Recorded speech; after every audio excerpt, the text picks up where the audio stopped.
My victim. I am the writing on the wall, the whisper in the classroom. Without these things, I am nothing. So now I must shed innocent blood. Come with me and be immortal. It always hurts when one of our legends passes away.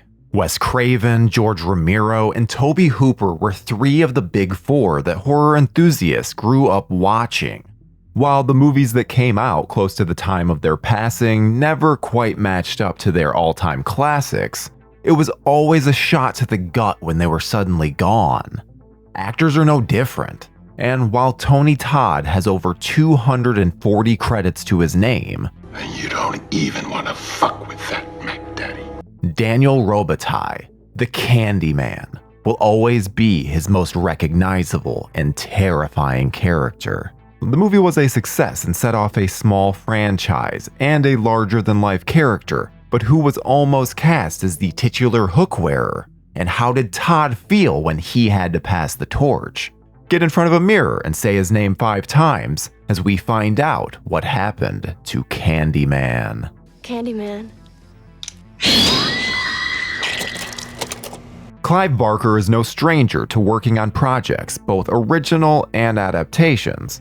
But when he released his seminal Books of Blood in 1984 and 1985, it was just an outlet for his creative freedoms. His first movie would be Underworld in 1985. No, not the Kate Beckinsale one. But his first adaptation, and one that he hated, would be Rawhead Rex in 1986. While he would direct a few of his own works, like Hellraiser, Nightbreed, and Lord of Illusions, one of his most famous adaptations would be written and directed by someone else entirely. The Forbidden, one of the short stories included in Volume 5 of The Books of Blood, would eventually lead to Candyman in 1992. The film follows Helen Lyle, who is a student of semiotics, or the study of the meaning of signs, who finds herself obsessed in the Cabrini Green housing area of Chicago when she comes across the legend of Candyman. See, Candyman is a figure who terrorizes the area and used to be a beloved painter in the 1800s. Unfortunately for Daniel Robitaille, he was also black, the son of a slave, and in love with a white woman, who he would later impregnate. The local lynch mob would capture him, cut off his hand, and have him killed by bee stings.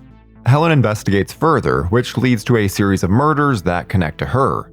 Candyman attacks her but kills her friend, psychiatrist, and even a dog in the projects that she was investigating. Helen bargains with the spirit and eventually dies while saving a young boy named Anthony.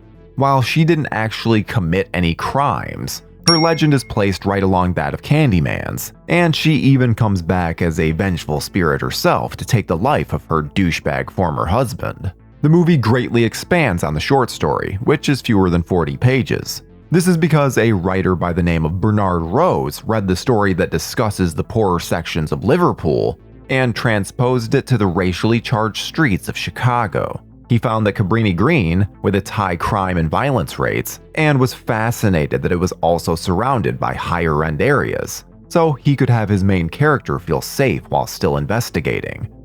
From this premise, Rose was able to not only make the character of Candyman black, but also give him a backstory that Barker willfully left out.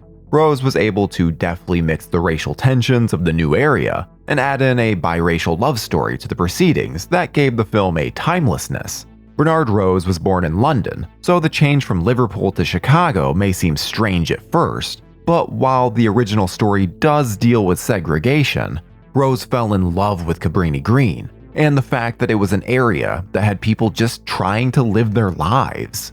The characters in this film would end up being much more afraid of the legend of Candyman, more so than the fear of crime or anything else inside their homes. We hear you're looking for Candyman, bitch. Rose had been a steady director for years before getting the chance to do this film. But he doesn't have a ton else on his resume that jumps out. He will always have Candyman, though. He even battled some of the controversy head-on that the movie had created. He was asked to appear before the NAACP, who, after reading the script, joked that they were unclear as to why they were even having this meeting. They thought that it was all in good fun and openly asked why a black man couldn't be a ghost, Jason Voorhees, or even Freddy Krueger. It would have been more offensive for someone to say that a person of color couldn't do that.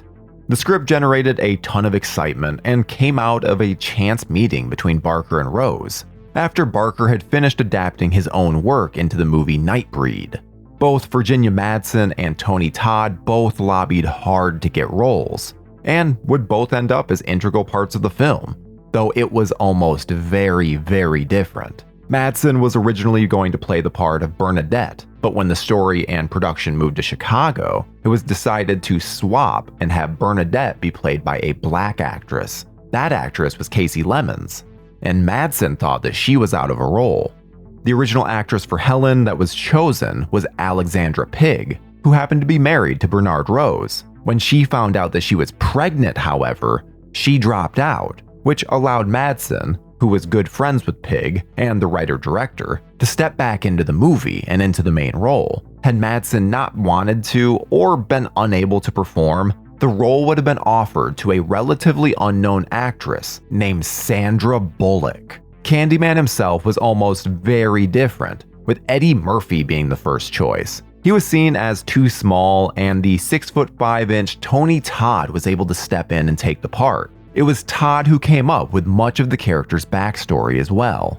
Part of the movie, 3 days to be exact, was actually filmed in Cabrini Green, with plainclothes police officers accompanying the cast and crew. Hands up, people! 5 more coming out the back door! While it was difficult emotionally, both Madsen and Tony Todd found a lot of value in it. According to some sources, local gang members were also used as extras to broker peace at the filming location. The same team that supplied the effects for Backdraft were tasked with creating the massive bonfire at the end of the movie, which also happened to take place in Cabrini Green. For the portrayal of Candyman, Todd wanted to play the character like a quote-unquote primeval boogeyman, and originally wanted an eye patch to go along with his hook. This is also why his footsteps make no sounds on film, so that he has an air of the supernatural firmly around him. Todd worked with effects man Bob Keane in crafting the look of Candyman. While the eye patch was a no-go, another change to the character was the right arm. At first, Keane wanted it to be a machine-controlled effect, but it was too clunky and also difficult for Todd to work with.